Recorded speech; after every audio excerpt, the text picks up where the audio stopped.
James DeGALE versus Chris Eubank Jr. coming up this weekend. The first half of this podcast is predominantly about that. You're somebody who has been around and seen kind of the build up to the fight over the past few days when we've had the media workouts. Just your thoughts on the fight. Well, I don't think anyone can talk about this fight with any sort of conviction because we cannot be sure how much James DeGALE's got left as a fighter. If you look at the Truax fights, you'd probably be quite negative about that. Similarly, Eubank Jr., while you might give him the physical advantages because you might think DeGALE's declined a lot, is not a natural super middleweight. There's also is a touch enigmatic himself as a fighter and is now working with a trainer who we don't know enough about, so we've got no idea. Even if we did know a lot about his trainer, we wouldn't necessarily know that they're going to gel and become this brilliant success. Eubank Jr. may need to go backwards with a new trainer before he goes forwards again. So there's so many elements of the unknown going in this fight which make it really fascinating. I've seen them both in the flesh. I think they both look good physically, although again Eubank Jr. looks a middleweight. DeGALE, by his standards, I'd argue looks superior physically than I'm used to him looking, but there's always a concern with James that, particularly when we were looking at this fight in early December, that now it's been put back, albeit not officially. Now it's taking place towards the end of February. Is there a chance he may have overtrained for this fight? You could argue he looked like a fighter who'd overtrained for the Truax fights. What I do believe is that he is comfortably the superior technician. I'd have said that before Eubank lost to Groves as he did, and I also believe strongly, even if DeGale's not been a great fighter, he's certainly been a very good fighter who you could argue has had a great career, particularly the way he's travelled. And fighters of that calibre are quite often capable of turning back the clock at least once. I think I'd be very surprised, well, not very surprised, but I'd be slightly surprised if he doesn't have enough left physically to perform as he will need to on the night to at least get a narrow win, even if he's depleted, not least because I think he's very motivated for this. Now, you make an interesting point there, particularly about Chris Eubank Jr. working with a new trainer. I spoke to George Groves about this a few days ago, and hopefully George doesn't mind me airing this because it wasn't in the interview, but the old version of Chris Eubank Jr., the kind of go forward and let your hands go, I think might be more suited to this fight than potentially making changes. When Nate Vasquez comes out of the Mayweather gym, gym is very much jab and counter punching, moving your feet. I mean, Eubank Jr. historically hasn't had the best feet going, but I'm not sure. Regardless of how much Chris Eubank Jr. can improve for this fight, he's still not going to be the superior technician. So my kind of thought process is the old Eubank Jr. I think would have a more, I mean, admittedly we're kind of basing this on something we've not seen yet in Eubank Jr., but kind of that aggressive come forward style. We saw Caleb Truax in 2 fights really get to James DeGale by not doing anything spectacular. It was very much come forward and James was going back in straight lines. Do you think that version of Chris Eubank Jr., if he was to show up against that version of James DeGale, could win the fight?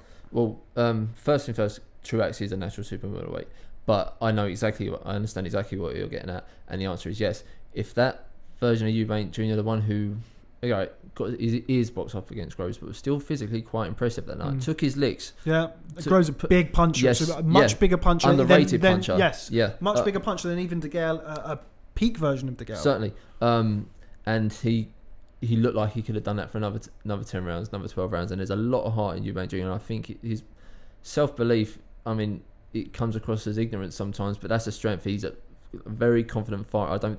I don't think he's ever walked to a ring thinking he's going to lose. When there was that talk of him fighting Golovkin, which was when Kell Brook ended up fighting him, Golovkin was at his most dangerous. Eubank Jr. wasn't anywhere near ready for a fight like that. I firmly believe then he would have walked to the ring that night thinking he was going to win. But again, I know exactly what you're getting at. If DeGale has declined, as the Truax fights at least suggest he had, Eubank Jr. needs to start very fast. Just put it on him immediately. Because if he builds a lead, then I think DeGale could find it very difficult to come from behind and win. And I don't think he ends up stopping Eubank Jr. So. What do you make of the new trainer? I mean, obviously we're yet to see his kind of methods put into practice, but I think it's an understatement to say that that's an easy stable to go into or an easy environment to go into when you've got the likes of Chris Eubank Sr. We've seen Adam Booth come and go in the past, somebody who obviously doesn't take any shit. How is that going to work on Fight Night? You've already got Ronnie Davis in there. Yeah. You've got Chris Eubank Sr., who I'm assuming is going to be... He refused to comment on whether or not he would be in the corner. And now you've got a new trainer who, by Eubank Sr.'s own admission, it was something we heard from him earlier in the podcast, that unless you've boxed to a level that he deems a champion's level, as it were, he's not really one to listen to an opinion, I think is probably fair to say. How's that dynamic, if at all, ever going to work in the corner on Fight Night? That's even before you said that. I did say I wouldn't be surprised if he just doesn't listen on Fight Night, which, again, every now and again with a fighter can be a strength. But it would seem strange not to do so for a fight in which you've drafted someone in because you realise how bad you previously looked. Certainly in the context of Eubank's potential. And you touched on something else there, which I thought was interesting, which was Eubank Sr. not refusing to say whether he'd be in a corner or not. If you read between the lines there, it's not been a happy camp, at least from everyone's perspective. Maybe Eubank Jr. is perfectly happy, maybe the new trainer's perfectly happy. I don't get the impression everyone is convinced by the dynamic there that they thought the new trainer was necessarily the right move to go in. And for that reason, by the way, when you say about, the Mayweather element, etc., I understand exactly why you would say that, but I'm not sure Eubank Jr. will actually end up trying to be that sort of fighter. And I think it's too far gone with him, and he should just become the best version of himself that he's now capable of being, which is hopefully still him with improved feet, thinking a bit more, having a set of eyes on him in training that makes sure his sparring is as it could be, for example, as opposed to trying to completely overhaul him.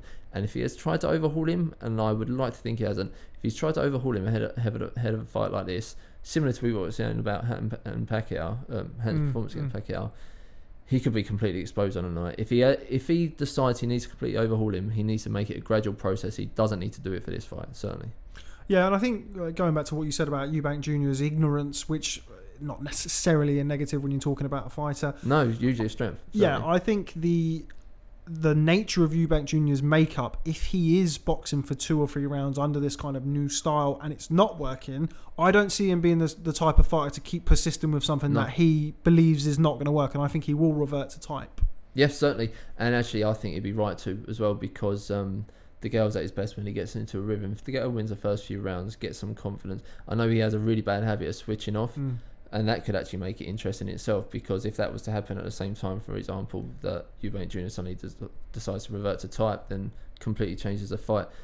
But if you're losing, I mean, take all fighters, all individuals involved in this out of the equation anyway. If you're losing, you do need to do something differently. But I am convinced, as by the sounds you are, if things aren't going as Eubank Jr. wants, and he's been told to do something to instructions, he'll stop doing things to instructions, and he'll probably end up doing what he normally does.